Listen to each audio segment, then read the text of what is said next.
자, 여러분 안녕하세요. 오늘은 이제 식도 정맥류 출혈을 단계적으로 이제 어떻게 접근해 나가야 되는지에 대해서 말씀을 드리도록 하겠습니다. 제가 이제 이 식도 정맥류 출혈을 치료하는 여러 가지 방법에 대해서 이제 말씀을 드렸는데, 그거 이제 같이 좀 정리한다라고 생각을 하시면 됩니다. 자, 일단 이제 간에 이제 이 저항이 올라가가지고 간 문맥 압이 올라갔고, 그렇기 때문에 혈류량이 이렇게 이제 반대로 다른 쪽 길을 따라서 가게 되면서 이 식도 내로 정맥이 돌출이 됐고, 여기에 이제 뻥 터져서 식도 정맥류 출혈이 급성으로 있었다고 칩시다. 자, 급성 정맥류 출혈이 있어요. 어떻게 해야 될까요? 일단은 뭐 그냥 둬도 한 50% 정도는 그냥 자연 지혈이 되죠. 자연 지혈이 됩니다. 이런 경우는 괜찮습니다. 그렇다고 이 자연 지혈이 된 상태를 그대로 그냥 자연 지혈 됐으니까 오케이, 그냥 집에 가서 편안하게 계십시오, 이렇게 이제 얘기하고 병원에 안 다녀도 되는 걸까요? 그게 아니고요. 제가 이제 한 번이라도 출혈이 있었으면 그 다음에 출혈이 있을 확률이 높아진다고 했죠.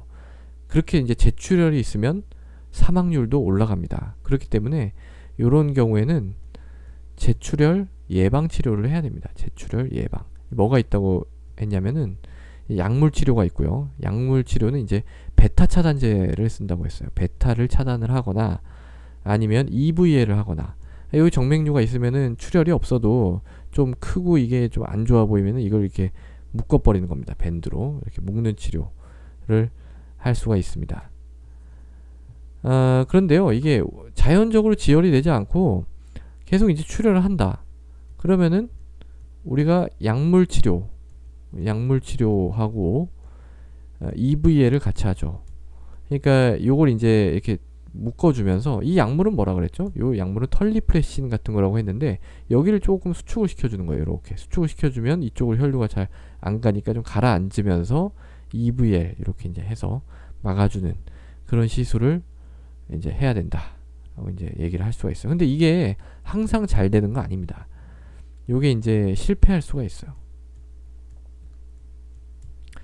그러면 이제 뭘 해야 될까요? 이게 왜냐면은 이게 내시경으로 이렇게 보면은 이게 피가 이렇게 나고 있으면은 이 렌즈에 피도 튀고 뭐 다른 이물질도 많고 이래가지고 얘 위치 정확하게 잡기도 어렵고요. 아예 그냥 위치가 이걸 할 수 없는 위치인 경우도 있어요. 그렇기 때문에 모든 경우에서 이게 다 성공하는 것은 아닙니다. 특히 EVL 같은 경우에는. 그래서 만약에 이제 성공을 했다. 근데 성공을 했으면 이 재출혈 예방으로 가는 겁니다. 근데 만약에 실패를 하면 계속 출혈되면 이제 어떻게 할까요? 제가 이제 좀 하기는 싫지만, 왜냐 합병증이 많아서 하기는 싫지만 그래도 어쩔 수 없는 경우에 해야 되는 치료가 있다고 했죠. 이게 풍선입니다. 풍선. 자, 그러니까 여기다가 이렇게 풍선을 넣어가지고 이렇게 쭉 불리는 거예요. 꺼진 풍선을 쭉 위에서 바람을 넣어가지고, 그러면은 여기를 압박을 하면서 이쪽으로 가는 혈류를 기계적으로 차단을 할 수가 있겠죠. 그렇게 이제 풍선으로 해서 성공을 했어요. 그럼 마찬가지로 재출혈 예방으로 가는 겁니다. 베타 차단제하고 나중에 EVL하고 이렇게 이제 가는 겁니다. 근데 만약에 풍선도 안 돼. 풍선으로 해봤는데도 이게 계속 안 돼. 그러면은 어떻게 해야 될까요? 그러면 자, 근본적인 치료를 해야죠. 이게 원인이 생긴 게, 자, 풍선으로 하든 내시경으로 하든 이 문맥 압력은 똑같잖아요. 똑같으니까 이 압력 자체를 낮춰줘야 이렇게 안 갈 거 아니에요. 팁스입니다. 여기다 이렇게 단락을 만들어줘서 그냥 뻥 갈 수 있게 해주는 거예요. 팁스를 하면은 뻥 가니까 이 정맥류가 조절이 어느 정도 되지 않을까 기대를 하면서 얘를 하는 겁니다. 근데 사실은요, 요렇게 단계까지 가기 전에 이미 지금 환자분 컨디션이 너무 안 좋아져서 뭐 이것저것 할 수 없는 경우가 더 많긴 합니다. 그렇지만 일단은 원칙적으로는 요렇게 이제 가는 거를 고려를 할 수가 있습니다.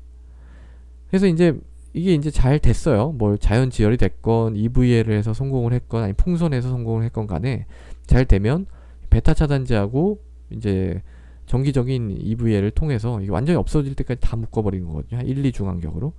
이 해가지고 잘 출혈이 예방이 되면 이걸 끊을 수 있을까요? 베타 차단제를? 얘를 그냥 약을 딱 이제 뭐 더 이상 출혈 없을 것 같으니까 뭐 그냥 약도 드시, 이렇게 얘기하기가 좀 어렵습니다. 계속 해야 돼요. 베타 블로커는. 왜냐면은 이 베타가요, 제가 요 기존 설명드릴 때 말씀을 드렸는데, 요 혈관으로 가는 이 내장 혈류를 좀 감소시키고, 그리고 이 혈관, 내장 혈관 약간 수축시킨다고 했죠. 근데 이걸 사용하다 끊어버리면 이게 다시 혈류가 늘어나면서 다시 또 이게 문제가 생길 가능성이 굉장히 높아 보이죠, 기전적으로. 그렇기 때문에 이걸 용감하게 끊지 못하고요, 아주 장기간 동안 약물 치료를 해야 되는 경우가 더 많습니다. 예. 그 정도 오늘 말씀을 드리고요. 근데 요거는요, 제가 처음부터 출혈이 있었던 상태를 말씀을 드린 거죠. 근데 만약에 출혈이 없어요. 한 번도 출혈이 된 적이 없어요. 그냥 이런 거 이제 좀 다 지워버릴게요. 지워버리고 말씀을 드릴게요. 자, 지금까지 한 번도 출혈이 된 적이 없는 그런 정맥류에 가만히 있어, 이게. 괜찮아요. 그런 상태에서는 어떻게 해야 될까요? 이게 이제 그런 상태여도 치료를 해야 될까요? 이건 이제 크기에 따라서 다른데요. 이게 이제 작은 게 있고, 작은 정맥류는 그냥 오케이입니다. 오케이. 관리만 잘하면 되는데, 중간이 있고 큰 게 있어요. 근데 중간 이상, 중간 거하고 큰 거는 치료를 하는 게 좋다라고 되어 있습니다. 첫 번째는 베타 차단제, 아까랑 똑같은 기전으로 베타 차단제가 1번입니다. 베타 차단제 1번이고, EVL은요, 이게 그냥 이거 하고 싶잖아요. 이렇게 보면은 묶어주고 싶은데, 묶고 나면은 계속 내시경으로 이걸 봐야 되기 때문에 오히려 더 이게 힘들어 하시는 분들도 있습니다. 그리고 이게 아주 효과가 완벽하게 증명이 되진 않았어요. 그렇지만은 좀 위험해 보이는 경우에, 또 이 베타 차단제를 쓸 수 없는 경우에는 2번 EVL을 시도할 수도 있습니다. 실제로도 이렇게 많이 하기도 합니다. 그렇지만 이제 뭐 이런 것도 중요한데, 제일 중요한 건 금주예요, 금주. 만약에 알코올 좋아하시는 분들이라면, 이 술 마시잖아요. 술 마시면 이 문매갑이 올라갑니다. 그러니까 술 먹고 피토한다라는 게 이제 이런 거예요. 술 먹고 피토한다라는 게 이쪽 압력이 증가를 해가지고 쭉 혈액에 오다가 이게 빵 터지고, 그런 거를 이제 얘기를 하는 겁니다. 금주 이런 게 이제 뒷받침이 돼야지 할 수 있는 거죠. 약 중에 또 뭐 진통제 중에 이런 것들도 있어요. 엔세이즈라고 있는데, 요런 진통제도 웬만하면 안 드시는 게 좋습니다. 요게 이제 이 위장관의 점막을 조금 약하게 해가지고, 안 그래도 지금 정맥류가 있는데 출혈 경향을 조금 더 높이는 그런 효과가 있거든요. 여러 가지 이런 조심할 건 조심하면서 요런 치료를 우리가, 그러니까 치료라기보다는 예방적인 어떤 그런 조치라고 봐야 되겠죠. 그런 걸 이제 할 수도 있다. 자, 그래서 오늘은 이 식도 정맥류 출혈의 어떤 단계적 접근에 대해서 살펴봤습니다. 감사합니다.